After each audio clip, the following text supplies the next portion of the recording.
Bismillahirrahmanirrahim. Waltakum minkum ummatun yad'una ilal khairi wa ya'muruna bil ma'rufi wa yanhauna 'anil munkar. Assalamualaikum warahmatullahi wabarakatuh. Karena sentuhannya bukan sentuhan syahwat. Tapi kalau sentuhan syahwat sama dengan Imam Malik. Kalau sentuhan syahwat itu yang bisa membatalkan karena bisa keluar cairan, cairan itulah yang menjadi pembatal. Jadi kalau ada yang berjabat tangan mencium istrinya tidak menjadi masalah. Yang tidak boleh adalah mencium istri orang. Berbahaya. Tidak boleh. Demikian juga berjabat tangan, Nabi tidak sunahkan berjabat tangan laki-laki dan perempuan. Tidak. Tidak. Tidak ada sunnah Nabi berjabat tangan laki-laki dan perempuan. Yang sunnah laki-laki dengan laki-laki, yang sunnah perempuan dengan perempuan. Adapun laki dan perempuan tidak ada sunnahnya, Pak. Tidak ada sunnahnya. Nah, apalagi cipika-cipiki. Ya, cium pipi kanan, cium pipi kiri, itu budaya dari Eropa. Ya, kita bagi dua, silakan. Giliran tak, kalau tidak ada yang bertanya, saya lanjutkan masalah bab fikih tahara. Kami ringkas di kitab Bulughul Maram dan kitab-kitab lain. Saya persilakan.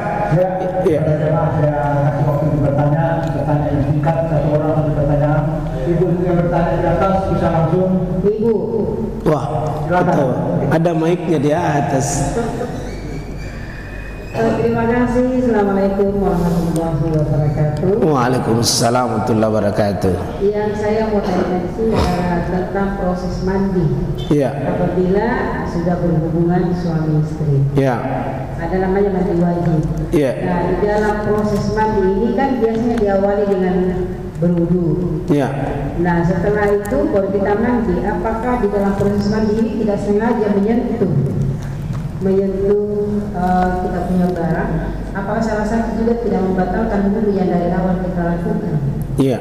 Dengan atau ada keluar buang air kecil misalnya. Waktu apakah kita ulangi wudunya ataukah wudu pertama itu sudah sah sampai selesai waktu proses mandi? Iya. Terima kasih. Assalamualaikum warahmatullahi wabarakatuh. Assalamualaikum warahmatullahi wabarakatuh. Langsung saya jawab ini dia atau langsung ya?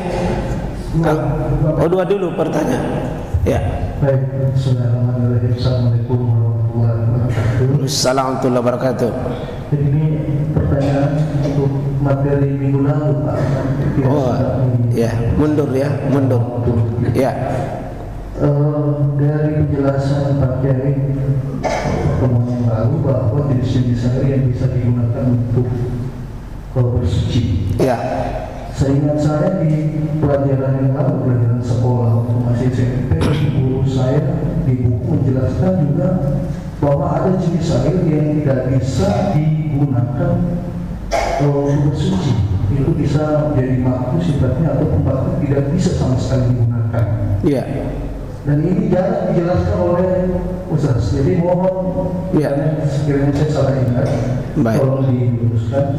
Air itu adalah air yang terpapar sinar matahari dalam waktu yang mungkin agak lama. Jadi ceritanya air yang dijemur di dalam satu bejana.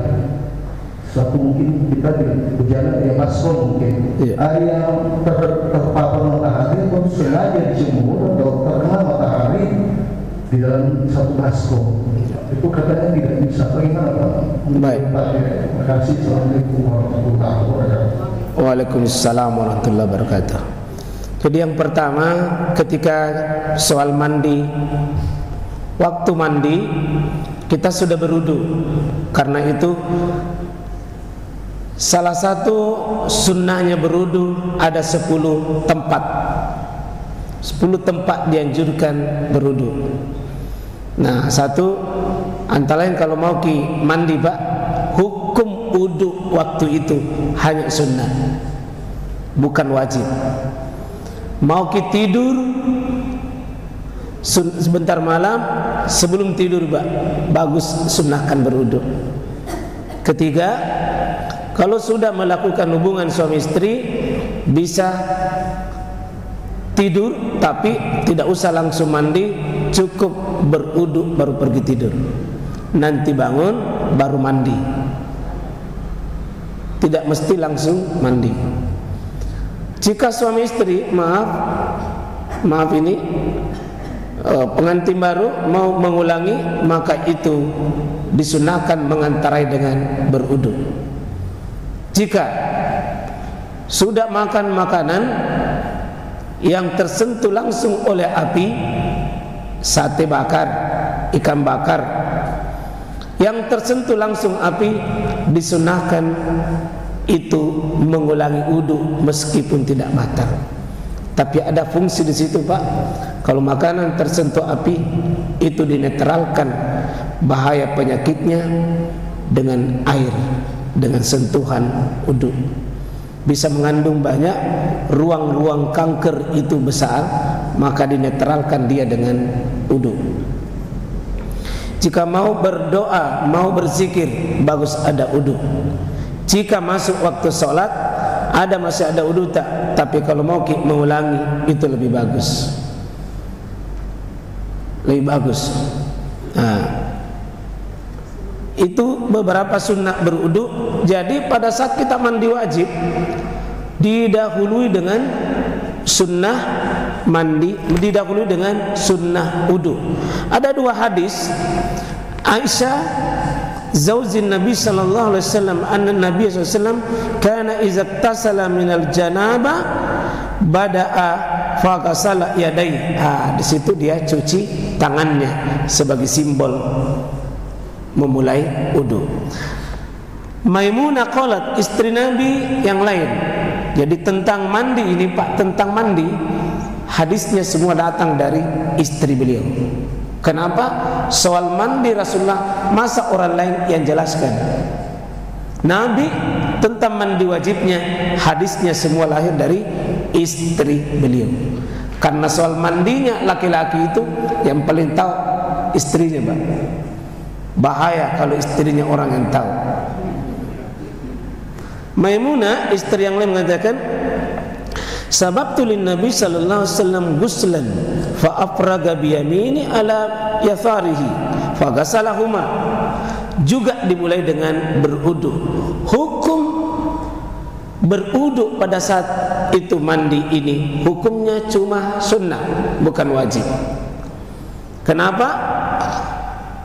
Ada yang lebih tinggi daripada sekedar wudu, yaitu mandi.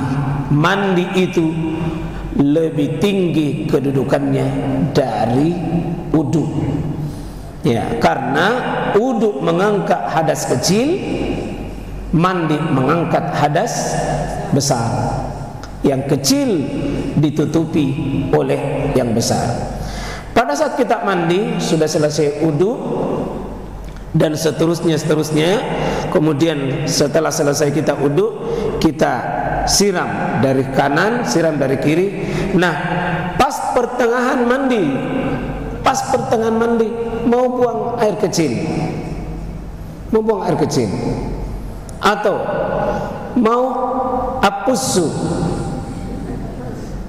atau mungkin dua-duanya, bahkan pergi buang air besar, atau mungkin dalam proses mandi batal wudu, disentuh alat itu, si beliau yang terhormat disentuh tanpa sengaja, maka bagaimana mandinya?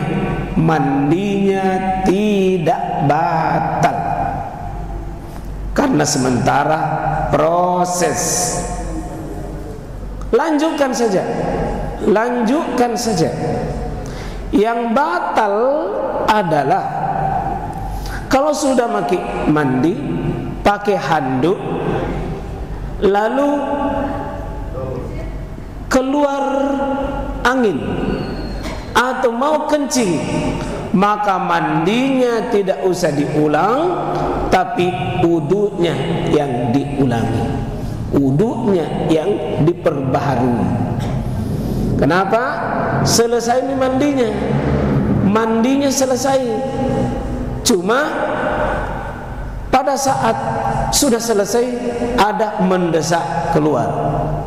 Air kecilkah, air besarkah, atau gas? Karena 3 yang keluar ini Pak, ada namanya zat padat, zat cair, dan gas. Gasnya ada 2, meledak dan apusur.